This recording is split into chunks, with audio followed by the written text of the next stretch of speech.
La Global Liquidity, vous savez que c'est quelque chose que je suis de manière extrêmement assidue. C'est une charte qu'on a beaucoup vue. Alors, déjà, première chose, on n'a pas vu la charte de la Global Liquidity passer partout. La Global Liquidity est beaucoup plus rare que la M2 qu'on a vue absolument partout. Et forcément, quand on voit trop un indicateur, au bout d'un moment, on peut très bien se dire que on le voit trop de gens l'utilisent, donc ça marche plus.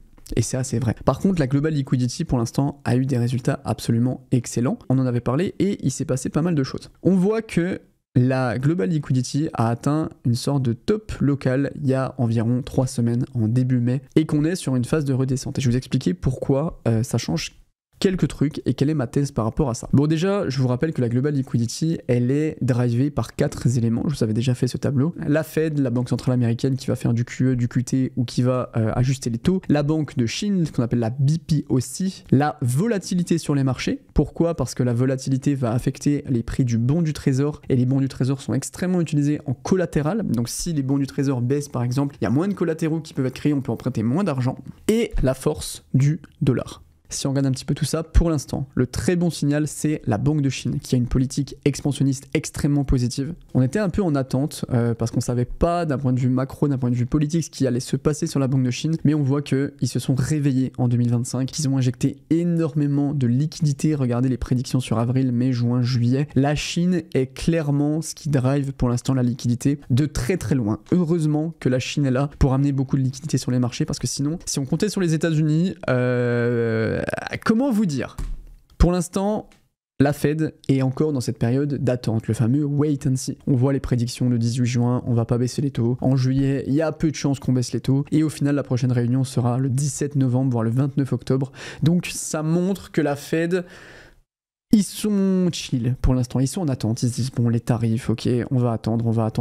Et ça peut être un peu problématique pour la liquidité. Parce que la Fed bloque énormément la liquidité pour l'instant. Et donc vous savez que j'ai cette fameuse thèse de fin 2025, cette thèse qui se base beaucoup sur ça, sur le fait que la liquidité a un cycle d'à peu près 65 mois et que vu qu'on connaît le bottom, ça nous donnerait potentiellement un top en septembre environ 2025. Vous voyez que c'est jamais parfaitement accurate, et que si on se dit qu'il y a à peu près 3 mois, septembre, octobre, novembre, décembre, on aurait plutôt un top en décembre, en tout cas c'est ma thèse, c'est ma théorie, je pense que le top pourrait être retardé par la Fed et qu'il ne faut pas exclure le fait qu'on pourra avoir un top de marché en début 2026. Parce que la Fed traîne, la Fed met du temps à injecter les liquidités. Donc en fait on va avoir cette remontée qu'on a eu là et on peut avoir une petite période de stabilisation où ok, on est en stand-by, on attend l'évolution du cycle. Donc ma thèse c'est que le top peut être retardé par la Fed et que je me base sur un fin 2025, début 2026. Je vous avais donné la prédiction de janvier 2026, qui est à prendre évidemment avec des pincettes, mais j'exclus pas du tout le fait qu'on peut aller encore un peu plus loin, mais en tout cas, je me base sur cette théorie. Je fais aussi une toute petite parenthèse sur le fait que, par exemple, Paul nous a parlé du fait qu'on aurait un très bon rush en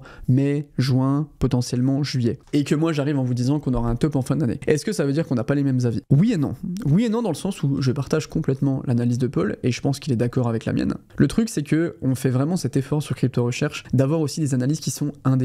Parce que les marchés financiers sont très aléatoires et il va y avoir une thèse qui va marcher, une thèse qui va pas marcher, etc. Et le fait d'avoir chacun nos thèses propres à nous sans forcément invalider la thèse de l'autre, ça vous permet d'avoir le plus de recul et de vision possible sur tout ça et de vous donner aussi les meilleurs outils parce qu'il n'y a pas de stratégie magique. Ma stratégie n'est pas magique sur la global liquidité, les stratégies de Paul sont pas magiques, on se base sur des probabilités et le fait d'avoir chacun sa thèse, ça permet de couvrir un plus large éventail. C'est pour ça que parfois vous pouvez vous dire « Attends, mais Iril il dit ça, Paul il dit ça, les mecs ont pas discuté, qu'est-ce qui s'est passé ?» Bien sûr que si, on en parle, on en discute, mais on fait aussi attention de vous donner chacun nos propres thèses pour étoffer un petit peu tout ça.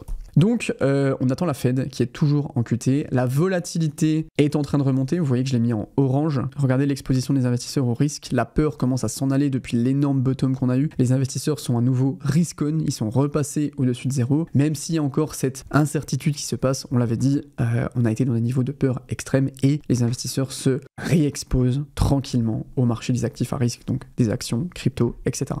Et on parlait du dollar qui a fait une chute absolument exceptionnelle dans cette zone-là. C'était la politique de Trump, c'est ce qu'il voulait. Et pour l'instant, on est dans une zone de stabilisation. Donc forcément, ça peut ralentir un petit peu l'injection de nouvelles liquidités, ou en tout cas l'injection relative de nouvelles liquidités. Le dollar a fait sa très belle descente. On a une stabilisation. On verra comment les choses évoluent. Je pense que on peut le mettre en orange, voire éventuellement en vert, parce qu'on a eu ce qu'on voulait. Les USA et les Europes sont complètement derniers de la classe. Regardez cette charte qui est extrêmement intéressante, c'est l'exposition au risque des investisseurs en fonction des zones. On voit que les zones en hausse, c'est la zone orange et la zone grise, c'est la Chine et le Japon. Et pour l'instant, le jaune et le noir, c'est les États-Unis et l'Europe, qui sont encore dans des zones d'extrême incertitude. C'est ce qu'on attend pour l'instant. On attend l'Europe, on attend les États-Unis. On a ce retard-là dans l'injection de liquidité qui est extrêmement drivé par la perte de force du dollar et par la Chine. Mais pour l'instant, les États-Unis retardent un petit peu l'ensemble là.